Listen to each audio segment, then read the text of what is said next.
जनपद कानपुर के भीतरगांव ब्लॉक के बारी गांव से एक बेहद दर्दनाक घटना सामने आई है, जहां विदेश में बेटे की मौत की सूचना से दुखी एक पिता ने भी दुनिया को अलविदा कह दिया। परिवार पर एक साथ दो मौतों का पहाड़ टूट पड़ा है। बारी गांव निवासी अनादी मिश्रा अफ्रीका के अल्जीरिया देश में स्पंज आयरन कंपनी में ऑपरेटर के पद पर कार्यरत थे।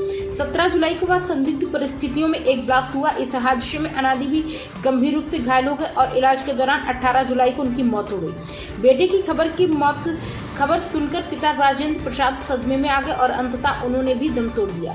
जिलाधिकारी जितेंद्र प्रताप सिंह ने शुक्रवार को बारी गांव पहुंचकर पीड़ित परिवार से मुलाकात की। उन्होंने मृतक की पत्नी सुनीता देवी और छोटे भाई अर्पित मिश्रा को हर संभव मदद और शव को स्वदेश वापस लाने का भरोसा दिया। सरकार और प्रशासन की पहल से अब परिजन अपने बेटे के पार्थिव शरीर के इंतजार में है, ताकि वे अंतिम संस्कार की विधि पूरी कर सकें। मेरा नाम सुनीता मिश्रा है और हमको वो 3 दिन बाद इस चीज़ की जानकारी मिली थी घटना की।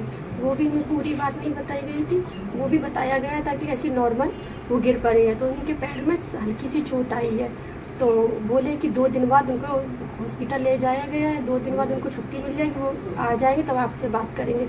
फिर भी उन्होंने मुझसे बात नहीं करी। मैंने उनके सर का भी नंबर लगाया काफ़ी बार, इनका भी नंबर लगाया, लेकिन कोई मुझे जवाब नहीं मिला उस चीज़ का।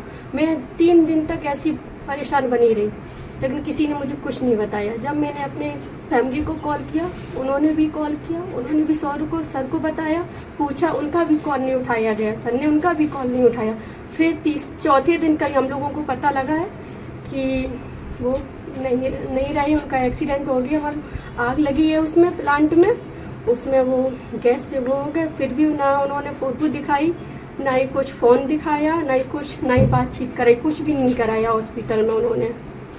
बस यही खबर देते रहे कि वो ठीक है, लेकिन पूरी खबर उन्होंने हमको जानकारी नहीं दी। अब भी नहीं पूरी जानकारी दे रहे हैं उस चीज़ की कि क्या हुआ उनके साथ, क्या कैसे हुआ, कुछ नहीं पता है। क्या चाहती हैं सरकार से, क्या मांग करते हैं?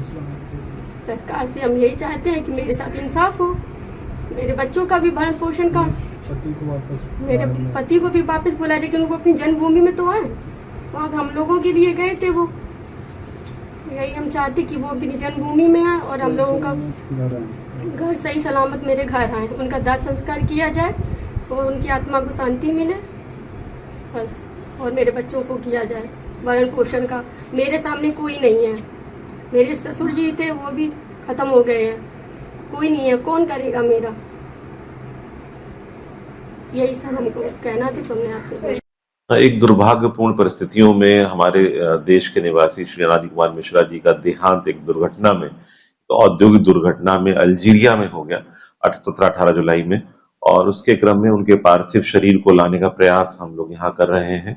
दुर्भाग्यवश इसी बीच में उनके पिताजी राजेंद्र प्रसाद जी का भी देहांत हुआ है अभी 2 दिवस पूर्व।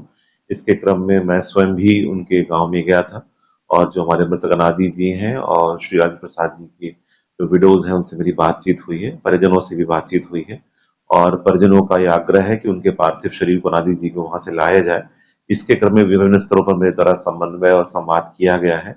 श्रमायुक्त उत्तर प्रदेश के माध्यम से भी अल्जीरिया में हमारे भारतीय दूतावास को इस विषय में अनुरोध पत्र भेजा गया है और परिवार के जो विवरण है, सहमति पत्र हैं, वो भेजे गए हैं और हम प्रतीक्षा कर रहे हैं कि शीघ्र ही उनके जो पार्थिव शरीर है वो हमारे बीच में होगा और जो भारतीय परंपरा, हिंदू परंपरा से उसका अंतिम संस्कार होना चाहिए उसे हम कराएंगे। साथ में यह भी आवश्यक है कि वो चूंकि हमारे एक कुशल कारीगर के रूप में सर्ल टंच जो कंपनी है अल्जीरिया में, वहां पे काम कर रहे थे, तो उसमें जो उनकी देयताएं हैं उसको उनसे दिलवाया जाए और अन्य जो शासकीय योजनाओं से, भारत सरकार के मानकों से, प्रदेश सरकार के मानकों से हम लोग लाभान्वित कर सकते हैं, उसे भी हम लोग सुनिश्चित कराएंगे। प्राइम संदेश न्यूज से संवाददाता मयंक सैनी की रिपोर्ट।